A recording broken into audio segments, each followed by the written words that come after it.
agar jika permukaan harus retak karena menyesuaikan kondisi panas dan hujan dan proses pemuaian serta penyusutan dapat tertutup oleh cat waterproofing. Sebaik-baiknya manusia adalah yang bersyukur serta ngopi sambil berpikir besok pagi masih ada umur atau tidak. Assalamualaikum warahmatullahi wabarakatuh dan terima kasih. Mudah-mudahan semuanya dalam keadaan sehat walafiat. Kali ini saya akan berbagi untuk bertukar pengalaman cara memperbaiki tembok bergelombang terkupas karena kualitas plesteran yang rendah dan lembab. Jika kita lihat bergelombangnya tembok ini karena proses pengerjaannya, sedangkan lunaknya plesteran tembok karena kualitas pasir yang digunakan serta takaran yang tidak sesuai ketentuan, dan penyebab lainnya adalah lembab dari sisi luar tembok atau dari bawah yang menyerap melalui pondasi. Hal tersebut dapat kita ketahui dari kondisi cuaca serta posisi tembok luar terkena air hujan atau tidak. Untuk memperbaikinya, jika memungkinkan perbaiki dahulu yang menjadi sumber rembes atau bocornya dari sisi luar. Seperti melakukan plester aci jika tembok luar belum diplester dan lapis dengan waterproofing. Apabila tembok bagian dalam rata dan baik kondisinya atau hanya lembab, maka untuk mengatasi belang karena lembab cukup dengan menunggu kering dan lakukan pengecatan dengan wall sealer dan cat tembok. Sedangkan jika kondisi plesteran tembok bagian dalam kondisinya seperti ini,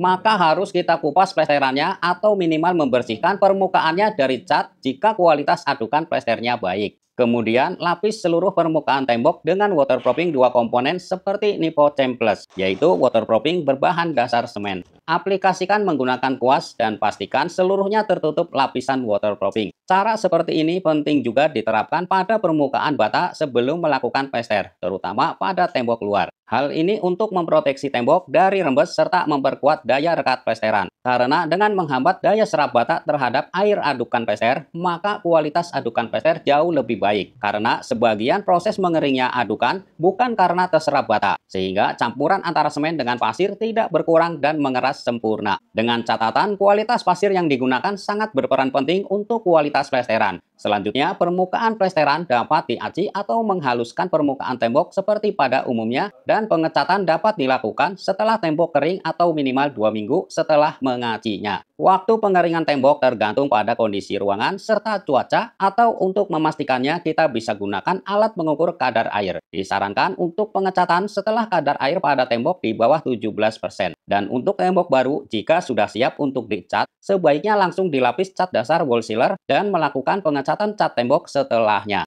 Penggunaan dempul atau pelamur tembok hanya pada bagian tertentu jika diperlukan untuk meratakan permukaan tembok yang cekung atau berlubang, dan dilakukan setelah pelapisan wall sealer, bukan pada permukaan acian. Karena pelamur tembok umumnya bisa menyerap lembab dan membuat lapisan cat mudah belang dan terkupas. Cara seperti ini dapat diterapkan juga untuk plester tembok bata ringan, bata merah, dan sebagainya. Baik tembok luar maupun tembok dalam, serta plesteran yang menggunakan adukan pasir dan semen atau mortar konvensional untuk memperkecil kemungkinan retak dan rembes. Sebagai upaya perlindungan ekstra dan mempercantik tembok luar yang terekspos, lakukan pelapisan cat waterproofing seperti Nippon Elastic 3-in-1 yang diperuntukkan untuk bidang vertikal. Dan sebaiknya pelapisan cat waterproofing dilakukan setelah permukaan acian melewati beberapa musim, agar jika permukaan harus retak karena menyesuaikan kondisi panas dan hujan dan proses pemuaian serta penyusutan dapat tertutup oleh cat waterproofing. Dan perlu kita pahami, cat waterproofing hanya sebagai pelapis dan pelindung serta mempercantik seperti bedak untuk muka, bukan sebagai penguat struktur bangunan atau tembok. Jadi, jika terjadi retak dan rembes setelah melakukan pelapisan waterproofing,